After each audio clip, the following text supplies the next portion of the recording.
Subscribe to our channel by clicking the subscribe button. Click the bell button and बा के भड़काने पे उठाया गया अनुपमा का कदम, जिस पर बहुत पछताएगी अनुपमा जब सामने आएगा सच। नमस्कार दोस्तों, स्वागत है आपका आपके अपने चैनल हंग्री स्पिरिट्स में। हंग्री स्पिरिट्स देख रहे सारे दर्शकों का मैं अंजू शर्मा दिल से स्वागत करती हूं। अनुपमा ने सिचुएशन देखी, बच्चे शराब के नशे में धुत हैं और प्रेम और राही बिना नशे के वहां पे खड़े हैं और बाप की पंपिंग चल रही है कि देखा देखा देखा, और अनुपमा ने प्रेम के ऊपर हाथ उठाने की गुस्ताखी कर ली, मगर रोक ली। रोक क्यों ली इसकी भी बात करेंगे, मगर भड़क गई अनुपमा। तो सच जब सामने आएगा तो पछताना तो पड़ेगा, क्योंकि प्रेम और राही तो ऐसे है नहीं। बात करते हैं पहले वही निवेदन, जिन्होंने अभी तक चैनल को सब्सक्राइब नहीं किया है कर लीजिए, साथ में दोस्तों बेल आइकन दबाइएगा ताकि आपको हमारे वीडियोस के नोटिफिकेशन मिलते रहें। अब जो सिचुएशन सामने आई है उस सिचुएशन को पहले से ही बना दिया गया है कि जब भी छोटी सी भी गलती प्रेम से होगी तो अनुपमा का भड़कना या उसको भड़काना बिल्कुल तैयारी से चलता रहेगा। पहले ही बा ने अनुपमा से बोला था कि मैं सही हूं और प्रेम गलत होगा, ये तू देख लेना, तेरा भरोसा टूटेगा।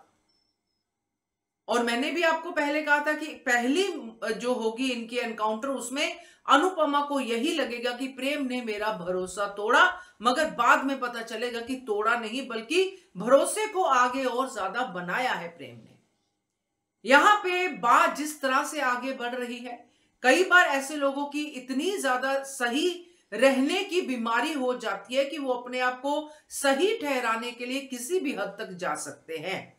यहां पे बिना किसी सच को जाने हुए एक सेंटेंस जो बोला ईशानी ने कि राही ने सबको पिलाई और प्रेम जो है, जो भी उन्होंने कहा होगा, ये तो प्री कैप हमने देखा है और भी काफी सारे डायलॉग होंगे, और यहां पे बिना सच जाने बिना प्रेम और राही की बात सुने बा ने बोलना शुरू कर दिया, जो बा पहले से ही सोचे बैठी थी, क्योंकि जब कुछ बुरा हम सोचना शुरू करते हैं तो बुरा होता भी है।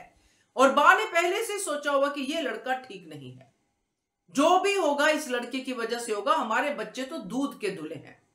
जिसमें ईशानी भी आती है जो ऑलरेडी कांड कर चुकी है। ये दूध की धुली ईशानी, ये माही जो इश्क में पड़ी हुई है, बार बार प्रेम की तरफ अट्रैक्ट हो रही है, परी भी, सब बच्चे अब अडल्ट होने की कगार पे है। तो ये बच्चे इतने भी नादान नहीं है, मगर अपने बच्चे सबको अच्छे लगते हैं, दूसरों के बच्चे हमेशा बिगड़े हुए लगते हैं। आपने कभी भी देखा होगा कि जब भी कोई बात होती है तो अपने बच्चे को हमेशा कहते हैं कि नहीं नहीं भाई, वो बच्चे की बुरी संगत में है, वो उनके बेटे की बुरी संगत में है। तो क्या वो भी पेरेंट्स यही कहते होंगे कि आपके बेटे की बुरी संगत में है? तो इस डिटेल में लोग पढ़ते ही नहीं है। अगर इसमें पढ़े, कुछ आपस में ब्रेनस्टॉर्मिंग करे तो बच्चों का भला हो सकता है, मगर नहीं, यहां पे भी वही है। प्रेम का कोई है नहीं, इसलिए प्रेम पे एलिगेशन लगाना बा के लिए बहुत ही आसान है, क्योंकि अनुपमा के बाद अगर कोई आते हैं तो अनुपमा के चेले ही आते हैं, जो अनुपमा को मानते हैं उन्हीं को बा टारगेट करती है। तो बा ने इतना भड़काया अनुपमा को कि अनुपमा ने भी इधर उधर कुछ नहीं सोचा और अपना हाथ प्रेम पे उठा लिया। अब प्रेम पे हाथ उठाया मगर थप्पड़ नहीं मारा। इसके बाद भी अनुपमा बोलेगी कि तू मेरे थप्पड़ का भी अधिकारी नहीं है, थप्पड़ भी मैं उनको मारती हूं जिनको मैं अपना समझती हूं।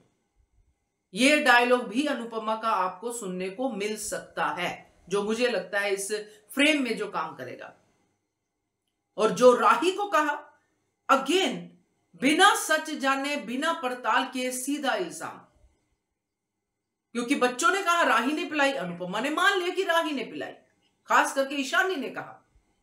तो ये जो अनुपमा ने किया है दोस्तों, इसका सच इसके बिल्कुल ऑपोजिट होगा, क्योंकि जो भी कुछ पार्टी में हुआ है उसमें प्रेम की और राही की कोई भी गलती नहीं है, क्योंकि ये दोनों ऐसे है ही नहीं। इनकी अच्छाई के बारे में जानते हुए भी अनुपमा ने इनके ऊपर एलिगेशन लगाया है, और ये एलिगेशन इनके लिए भी बहुत बड़ा है। मगर जब सच पता चलेगा तो अनुपमा जार जार रोएगी, माफियां मांगेगी इन दोनों से। फिर राही माफ करती है कि नहीं मुझे तो नहीं पता, मगर प्रेम तो माफ कर ही देगा। तो ये जो सच है जिसकी बात मैं यहां पे कर रही हूं, ये मैं अगली वीडियो में डिटेल में आपसे बात करूंगी कि असल में पार्टी में हुआ क्या, किसने इन बच्चों को शराब पिलाई, किसने राही के खिलाफ साजिश की, किसने प्रेम को फंसाया। तो ये सारी बातें इस पार्टी में हुई हैं और बहुत ही प्लानिंग के साथ हुई हैं। तो बात करते हैं अगले वीडियो में। इस वीडियो में यही मैं कहना चाहूंगी कि जो भी कुछ अनुपमा ने बा के भड़काने पे किया है, इस पे अनुपमा पछताएगी। क्या कहते हो आप इसके बारे में कमेंट कीजिएगा। देखते रहिए channel Hungry Spirits. Thank you so much. Subscribe to our channel by clicking the subscribe button. Click the bell button and enjoy the latest uploads from our channel.